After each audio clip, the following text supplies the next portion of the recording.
চারের দাগের অঙ্কে কি বলছে, দুটি সংখ্যা তৃতীয় একটি সংখ্যা থেকে 20% ও 25% কম, তাহলে প্রথম সংখ্যা থেকে দ্বিতীয় সংখ্যাটি কত কম। যারা প্রচন্ড পরিমাণে শর্ট ট্রিক্স ফলো করে তারা কি করবে, 20 আর 25-এর ডিফারেন্স বের করে 5 উত্তর দিয়ে দেবে, করে চলে এলাম। এটা হচ্ছে শর্ট ট্রিক্সের ফল, যারা প্রচন্ড পরিমাণে শর্ট ট্রিক্স ফলো করে। আমি তো ভাই বলি শর্ট ট্রিক্স করার কোনো দরকারই নেই, যেরকম অঙ্ক বলেছি আমরা সেরকম করে যাবো, বেশি শর্ট ট্রিক্স আমরা ফলো করবো না। দুটি সংখ্যা তৃতীয় একটি সংখ্যা থেকে 20% ও 25% কম, তা কার সাথে থেকে কথাটা লেগে আছে, আমি প্রথমে বলেছিলাম পার্সেন্টেজের ক্লাস, যার সাথে থেকে কথাটা লেগে থাকবে তাকে 100 ধরবো। তাহলে আমার হচ্ছে প্রথম সংখ্যা,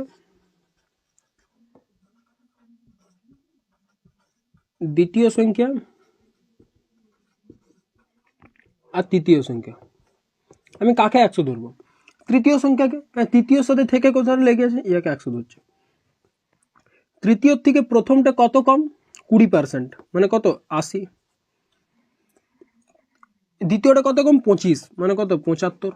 ইয়ার থেকেই 25%, ইয়ার থেকেই 25%, ইয়ার থেকেই 20%, তাহলে 80 আর 75 হয়ে গেল।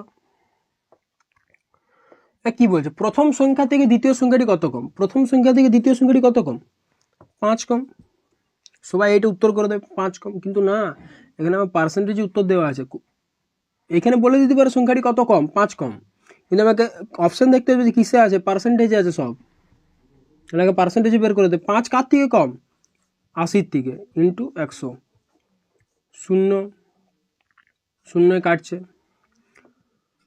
2 4 8, 2 5 10, তাহলে কত হচ্ছে 25/4%। 25/4টাকে ভাঙলে কি হয়, 6.14%।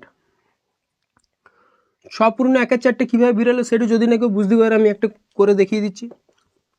25 4 দিয়ে ভাগ করছি, 4 6 24, পড়ে থাকে কত 1, সেইটা আমরা একটাকে উপরে লিখবো আর যেটা দিয়ে ভাগ করেছি সেটা নিচে, তাহলে কত হচ্ছে 6.14%। তাহলে option D is the right answer.